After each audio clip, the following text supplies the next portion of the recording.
Morning sunlight streams through my kitchen windows, casting long rectangles across the hardwood floor, where half-unpacked moving boxes still wait. I hold a warm coffee mug in one hand while flipping through a stack of mail with the other, trying to impose a sense of normalcy on a life that still feels unsettled in this new house. Among the advertisements and routine bills, one envelope immediately stands apart. Its certified stamp and official seal make my stomach tighten with dread. A strange unease creeps over me as I tear it open, and in the instant my eyes land on the contents, everything around me seems to freeze. Edward and Marlene Lorne versus Arden Lorne. The words blur as my coffee mug slips from suddenly numb fingers, crashing onto the tile floor below. Ceramic fragments scatter across the kitchen, while dark liquid spreads slowly into the grout lines. My hands begin to tremble violently as I struggle to steady the legal papers shaking before my eyes. The demand is printed in harsh, unforgiving text: immediate transfer of property and $300,000 in damages. My own parents are suing me. Just 2 weeks earlier, I had stood in this very kitchen signing the final closing documents for my $412,000 home, the most significant purchase I had ever made.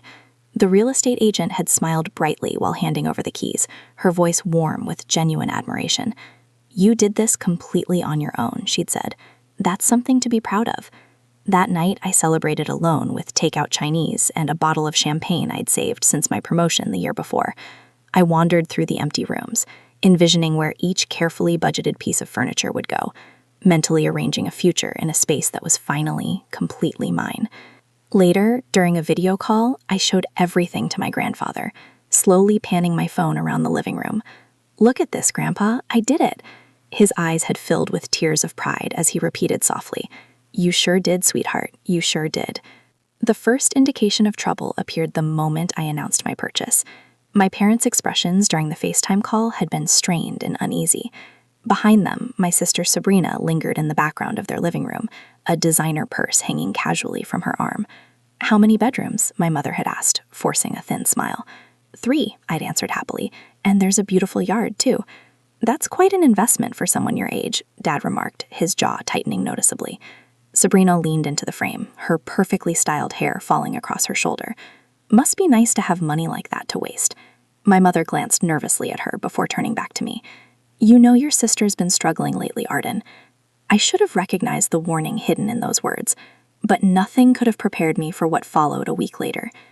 "We need to talk about a family matter," Dad had said during another call, his voice carrying the same authoritative tone he used when addressing employees. My mother dabbed her eyes with a tissue. "We've always prioritized family, haven't we? We support each other." "Your sister needs stability more than you do," Dad continued. "She has plans for that house, creative plans. You can continue renting." I remember staring at the screen in stunned disbelief. This is my house. I earned it. Sabrina can build her own future. "Don't be selfish," Mom snapped sharply. "Family helps family." The certified letter had arrived the following morning. Now, as I reread the documents, my throat constricts. Aunt Ramona's name appears as financial backer of the lawsuit. Attached is an email from Sabrina accusing me of stealing her opportunity. The demands are outlined in detached clinical language: transfer of property deed to Sabrina Lorne, continued mortgage payments for 18 months, minus $300,000 for child-rearing expenses, and a written apology for damaging family trust. My fingers shake as I dial my grandfather's number. He answers immediately. "They've gone too far this time," he says after hearing everything, his voice trembling with anger. After the call, I spend the next hour searching for legal representation, my heart sinking as I see retainer fees beginning at $10,000, money I simply don't have after paying the down payment and closing costs. The realization settles heavily over me. I will have to defend myself. That night, I sit alone in my new home, surrounded by unopened boxes I lack the strength to unpack. Tears threaten to come but never fall. Instead, something stronger grows within me, a quiet but unyielding resolve. They want my house? The home I spent 15 years saving for while they funded Sabrina's failed projects? The place I earned through endless overtime and relentless discipline? Let them try. I rise and walk to my bedroom window, gazing out at the peaceful street. This is my home, my accomplishment, my boundary. They chose to challenge what I built. Now I will choose to protect it. Have you ever had family members try to claim what you've worked hard for? Share your experience in the comments. The following morning, I spread financial records across my dining table, sunlight stretching between neat piles of bank statements and tax returns. My laptop screen glows with a detailed spreadsheet, 15 years of financial history, carefully documented in rows and columns. The numbers reveal a truth my family would rather ignore. Memories surface as I scroll through the data. At 16, earning $5.25 an hour at Morningstar Coffee, sharing tips with 2 other exhausted baristas. I can still smell burnt espresso and feel the ache in my legs after 8-hour shifts. That same night, my mother had texted, "You're missing Sabrina's Sweet 16. The DJ alone cost a fortune." Between customers, I watched videos online of my sister's extravagant party. A custom pink dress, floating lanterns, a chocolate fountain, an event costing nearly 3 months of my wages. My fingers moved down the spreadsheet to community college receipts. Night classes after work, used textbooks, carefully rationed meals. My father's dismissive voice echoes from memory. An accounting certificate? That's not even a real degree. Another memory surfaces. My 18th birthday. Not a celebration, but an argument. "What do you mean you won't help with financial aid forms?" I had asked, holding university applications. "You're an adult now," Dad replied coldly. "Stand on your own feet." Within a week, I'd found a cheap apartment. $400 a month, roach infested. The beginning of true independence. Back in the present, my phone vibrates with my mother's call. I let it ring, already knowing her words. Her voicemail soon follows, voice trembling with rehearsed emotion. "Sweetheart, we've always given you what you needed. Why are you being so difficult?" I open my email and reread my father's response to my emergency root canal 4 years earlier. "Figure it out." Below that message are records showing a $2,000 transfer to Sabrina that same week for creative supplies. My sister's social media tells its own story. Semesters in Paris and Rome funded by our parents, art materials costing more than my rent, a lifestyle I never experienced. Meanwhile, my student loan balance reflects $47,000 in debt, every payment made alone. "Don't make this harder than necessary," Dad warns in another email. I delete it without replying. A new voicemail appears, Aunt Ramona's voice filled with contempt. "You selfish girl, after everything this family has done for you." Curious, I research her online and discover foreclosure records from 5 years earlier, the same year she moved into my parents' guest house. The pattern becomes clear. She is not merely supporting the lawsuit, she is securing her own future. Further investigation reveals Sabrina's latest crisis, an eviction notice from her studio apartment issued 3 weeks earlier. The timing aligns perfectly with their legal action. The doorbell rings unexpectedly. When I open it, Grandpa stands on the porch holding a worn cardboard box. "Thought you might need these," he says gently. Inside are decades of meticulously organized family financial records.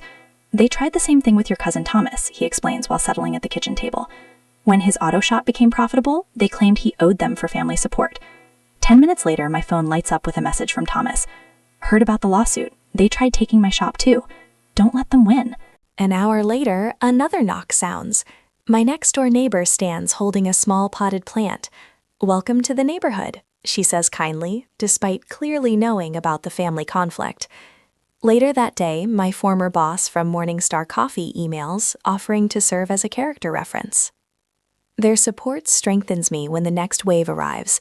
Certified letters threatening property liens, Sabrina's emotional social media posts portraying herself as the victim, and phone calls from my parents' country club acquaintances lecturing me about family obligation. Aunt Ramona's silver Mercedes begins circling my street regularly, her phone raised as she photographs my home. Soon after, my supervisor calls regarding an anonymous complaint about my character.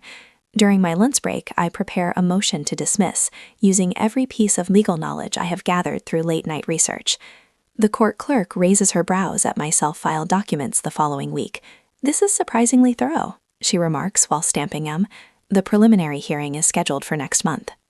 I request unpaid leave from work, ignoring my supervisor's concern about the toll this situation is taking. That evening, I sit on my new porch swing, watching the sunset paint the sky in brilliant shades of orange and pink.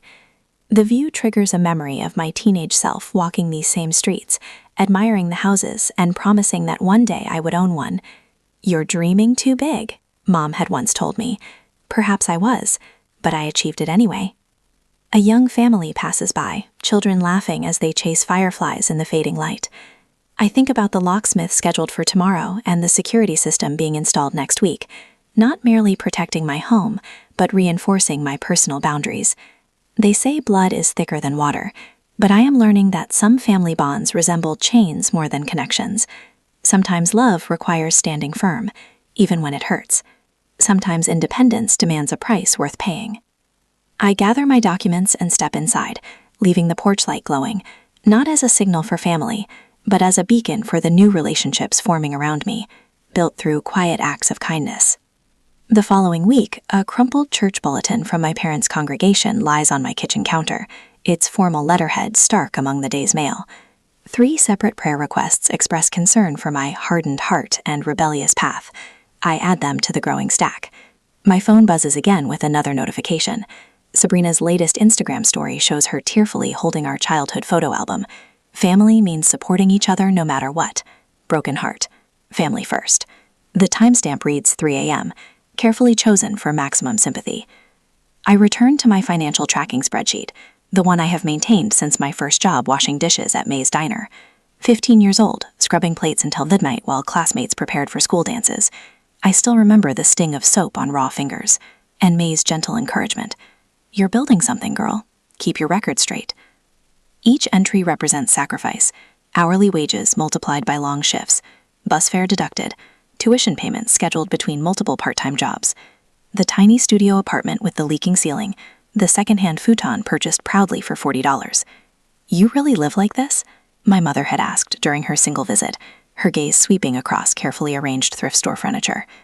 The spreadsheet continues, monthly savings deposits beginning at $200, gradually increasing as my certifications led to better opportunities.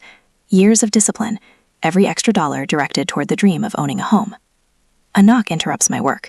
Through the security camera feed, recently installed thanks to Grandpa, I see Mrs. Henderson from 2 houses down. Thought you might need lunch, she says, holding up a paper bag. And Gary's taking the 3 to 6 watch shift today. The neighbors have organized an informal schedule to monitor the street since Aunt Ramona's repeated visits began. Their quiet protection feels like a shield. Days later, a breaking news notification flashes across my phone. Sabrina's interview with the local newspaper. Sister disputes family legacy. The article features her posed dramatically in her former studio apartment, surrounded by unfinished canvases, her expression carefully crafted for sympathy. My phone rings. Thomas. Saw the article, he says without preamble.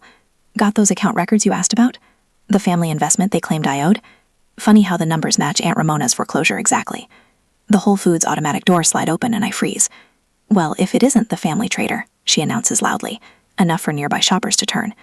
I focus on selecting tomatoes, keeping my voice steady. Hello, Sabrina. You always thought you were better than us. She hisses, stepping closer. With your precious spreadsheets and your boring job, you know what that house could be? An amazing art cafe concept. People would love it. I meet her eyes. And how would you handle the mortgage? Property taxes. She waves dismissively. Obviously, that part would still be your responsibility since you're so good with money. Her lip curls. Unlike some of us who actually pursued our passions. Ma'am? The store manager appears. Is everything all right? Sabrina's voice rises dramatically. My own sister, abandoning her family? I leave my cart, walking calmly toward the exit as Sabrina's performance echoes behind me. The manager catches my eye with a knowing look. We all know what's really happening here. Back home, I spread out the documents Grandpa delivered. Parents' financial records showing Sabrina's $90,000 student loans paid in full.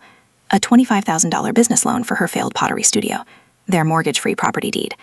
And buried in old emails, the truth. Time to teach Arden a lesson about family obligation, Aunt Ramona wrote, before she gets too independent.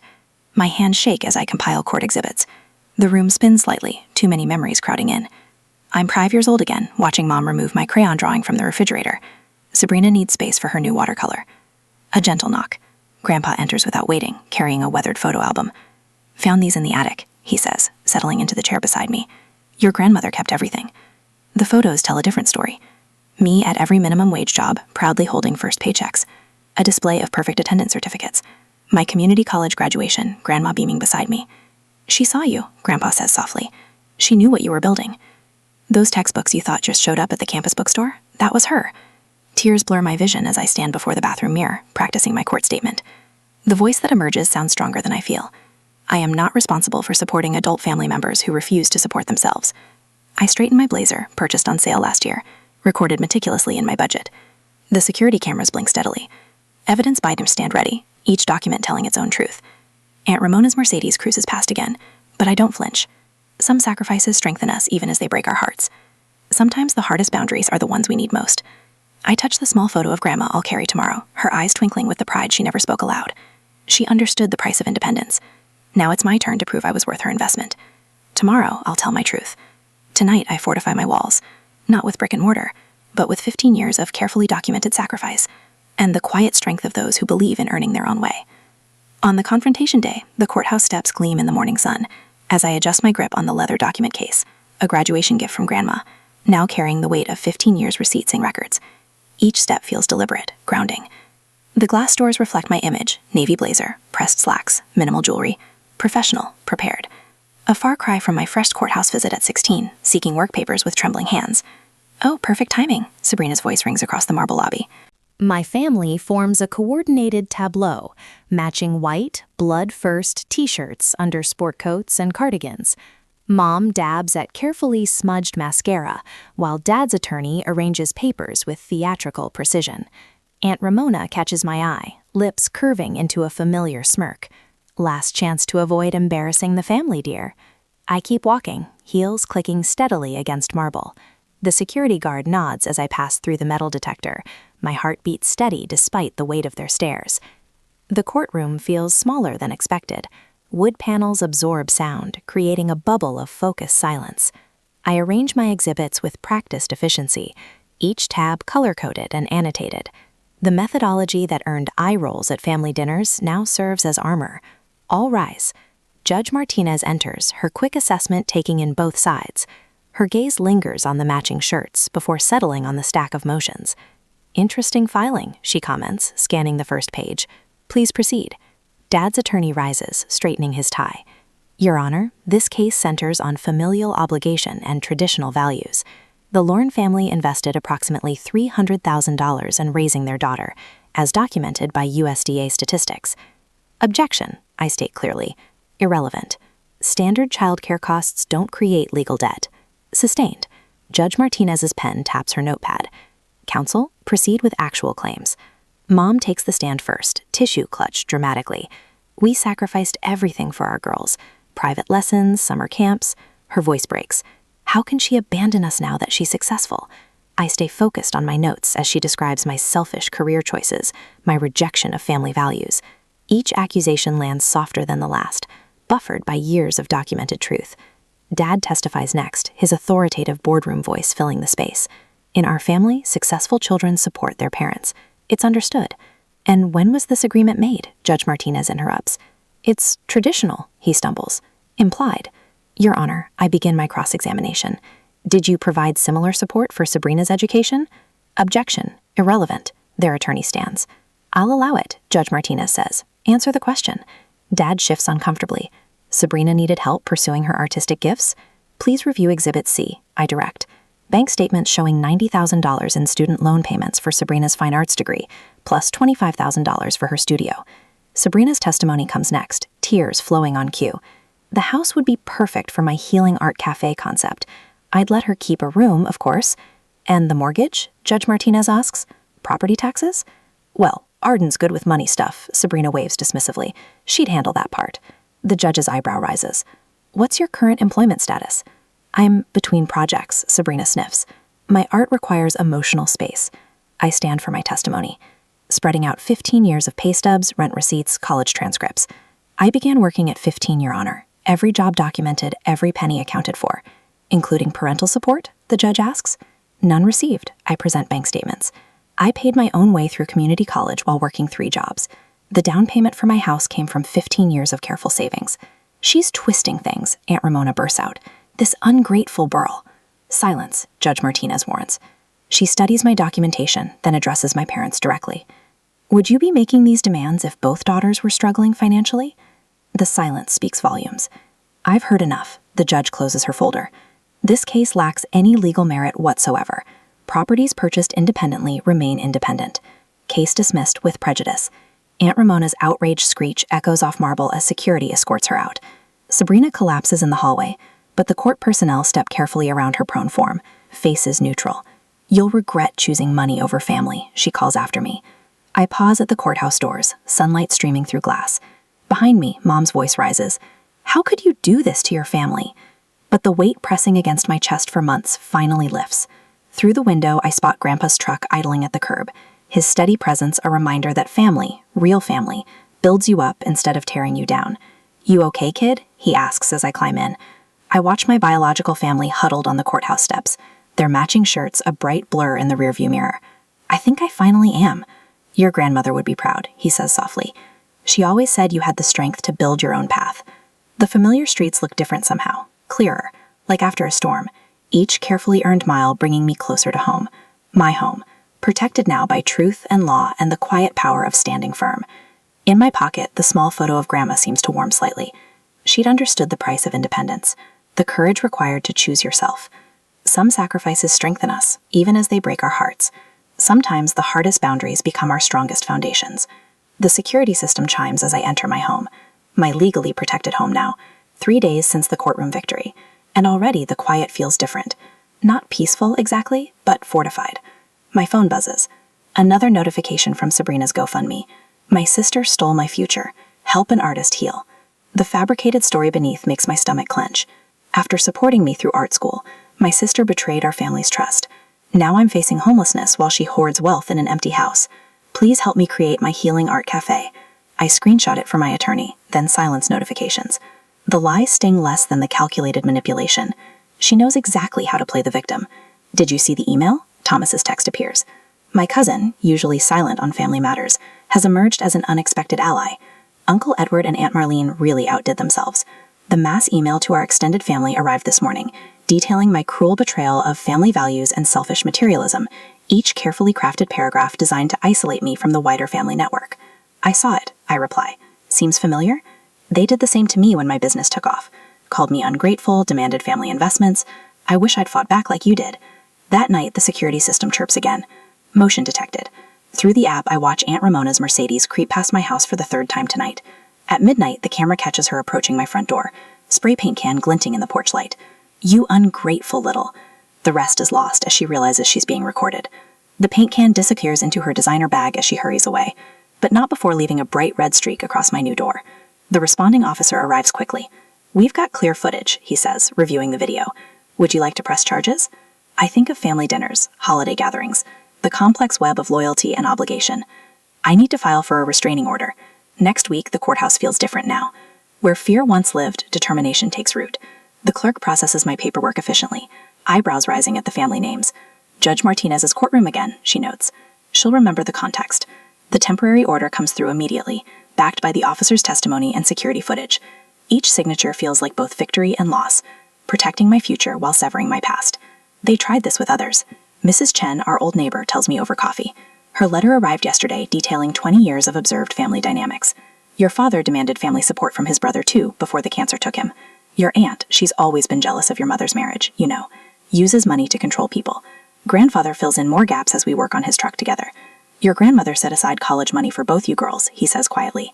Your parents redirected it, called it investing in Sabrina's gift. His hands stay steady on the wrench, but his voice carries old anger. That's why she left you the house money separately in her will. The permanent restraining order hearing arrives too quickly, and not soon enough. The matching shirts are gone, replaced by subtle designer labels and practiced humility. Their new attorney speaks of reconciliation, portraying me as vindictive and unbalanced. Your Honor, I stand. Evidence organized with familiar precision. I'll let the facts speak. Security footage plays. Police reports detail workplace disruptions, my family claiming medical emergencies to bypass security, the GoFundMe screenshots, the email campaign. Enough, Judge Martinez interrupts. Restraining order granted and expanded to include digital harassment. Any violation will result in immediate consequences. That evening, the local paper runs the story. Family property lawsuit dismissed, restraining order granted. Sabrina's GoFundMe disappears, reported for fraud. Messages trickle in from extended family. Support, similar stories, quiet solidarity. Your cousin Rachel called. Grandfather tells me over dinner. Says she's proud of you. Others are starting to speak up about their experiences too. I watch him season his potatoes with methodical care, the same attention to detail he taught me in his garage, rebuilding engines while sharing life wisdom. Does it get easier, I ask, choosing yourself? He sets down his fork. Sometimes family is what you build, not what you're born into. Your grandmother knew that. Why do you think she left you those tools in her will? Later, I complete my nightly security routine. Doors locked, cameras active, systems armed. The red paint is gone from the door, but its ghost remains, a reminder of boundaries earned and enforced. In my journal, words flow. I protected what I earned, but I'm mourning what never was. The family I wanted existed only in my hopes. The family I have now, the ones who choose truth over comfort, growth over control, they're the foundation for something real. My phone lights up with another text from Thomas. Dinner next week? Rachel and her kids want to meet at that new place downtown. I smile, typing back. Count me in. The security system chimes softly, all secure. Through the window, I watch the sunset paint my garden in gentle golds. Grandmother's roses, transplanted from her yard, bloom stubbornly against the fence. Some things grow stronger when forced to root deeper, finding nourishment in unexpected soil. Tomorrow will bring new challenges, but tonight, in this house I earned and defended, I am anchored in truth. Some victories carry the weight of grief, but they clear the ground for new growth, new connections, new definitions of family. I turn off the lights, leaving one on for the porch, a habit learned from grandmother. Not all traditions need to be broken. Some, like her wisdom and strength, become the foundation for something better. The morning sun streams through my kitchen windows, catching dust motes as I measure coffee grounds, 2 scoops per cup, the way grandfather taught me. A year since the restraining order, and my weekends have found their rhythm. Maple's tags jingle as she trots to the back door. My rescue mutt, half golden retriever, half probably everything else, according to the shelter, has her own routine now. She knows Mrs. Chen next door will be out gardening, ready with treats and gentle conversation. Just a minute, girl, I check the security app out of habit. The system's still active, but I've scaled back the notifications. No more midnight alerts, no more documenting every passing car. The cameras remain, silent sentinels rather than constant reminders. The workshop smell hits me as I enter the garage, sawdust and engine oil mingled with fresh coffee. Grandfather's already here, setting up for our Sunday project. We're building a dining room table, big enough for the growing circle of people who actually want to be here. Morning, kiddo, he's arranging clamps with mathematical precision. Thought we'd finish the leg joints today. Perfect timing, I hand him his coffee, black, 2 sugars. Thomas and Rachel are bringing the kids over later, they can help sand. We work in comfortable silence, measuring twice, cutting once. Through the open garage door, I watch neighborhood children chase each other past my fence. Their parents used to hurry them along, back when the lawsuit made headlines. Now they wave, letting their kids stop to pet Maple through the slats. Saw your father yesterday, grandfather says suddenly, testing a joint's fit, at Henderson's Hardware. My hands stay steady on the wood. How'd that go? Age 10 years, I'd say. Both of them have. He adjusts his grip on the plane. Marlene was there too, kept looking at throw pillows like they held life's answers. I remember the designer pillows in their perfect house, arranged just so, the way Sabrina would rearrange them when stressed, while I tracked our family spending in secret spreadsheets. Heard Sabrina's in Oregon now, I offer. Some artist collective? Running again? He shakes his head. Your aunt's not doing well either. Blood pressure's through the roof, according to the gossips at church. The wood grain beneath my fingers tells a clearer story. Growth rings marking seasons of plenty and want, strength built through adversity. We shape it carefully, honoring its natural character while creating something new. Later, as autumn sun warms the backyard, friends gather for what's become our tradition, the Sunday potluck. Thomas's kids chase Maple while Rachel sets up lawn games. My coworker Sarah, who stood by me through the worst of the lawsuit, arranges flowers from her garden.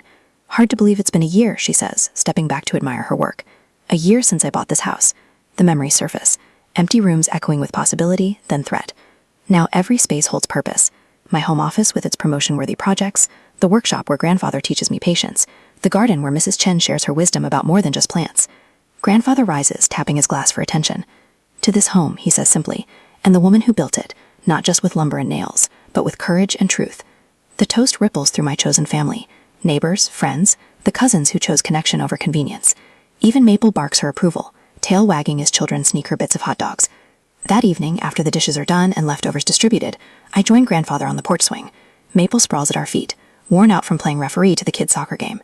You didn't just protect your house, he says quietly. You defended your worth.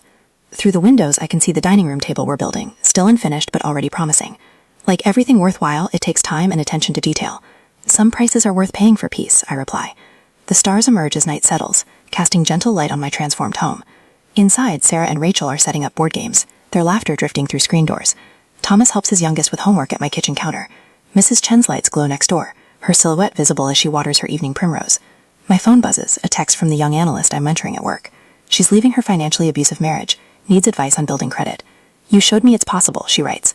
I think of that terrified woman who first walked into Judge Martinez's courtroom, clutching papers in desperate certainty. She's still here, that core of steel, strengthened by fire. But now she's surrounded by people who recognize its worth, who add their own strength to the alloy. The security system chimes softly, all secure. But the sound no longer triggers anxiety. Instead, it reminds me of boundaries earned and kept, of peace protected and shared. Maple's head lifts at approaching footsteps. Just the neighbor's teenager, coming to ask if she can walk her tomorrow. Same time as usual, she calls? We're working on her leash manners. Perfect, I answer. Another small thread in the tapestry of normal life, woven from trust and consistency. Grandfather squeezes my shoulder as he heads in to claim his favorite armchair, the one we refinished together, now permanently placed in my living room. His tools live in my garage now, his wisdom in my daily choices. Inside, the game night is getting competitive. Outside, crickets tune up for their evening symphony. And here on my porch, in the space between what was and what is, I breathe in the peace I've built. Some say family is who you're born to, but I've learned it's who you choose to become, and who chooses to witness that becoming with love and respect. Every laugh from my living room, every wave from a neighbor, every shared meal and project and quiet moment, these are the true measures of home. The stars wheel overhead, constant as truth, bright as possibility. Tomorrow will bring its own challenges, but tonight, in this house I earned and shared and filled with genuine connection, I am exactly where I need to be. What defines family, after all? Is it blood and obligation, or is it the people who celebrate your growth while respecting your boundaries? In my experience, it's the latter that builds the strongest foundations.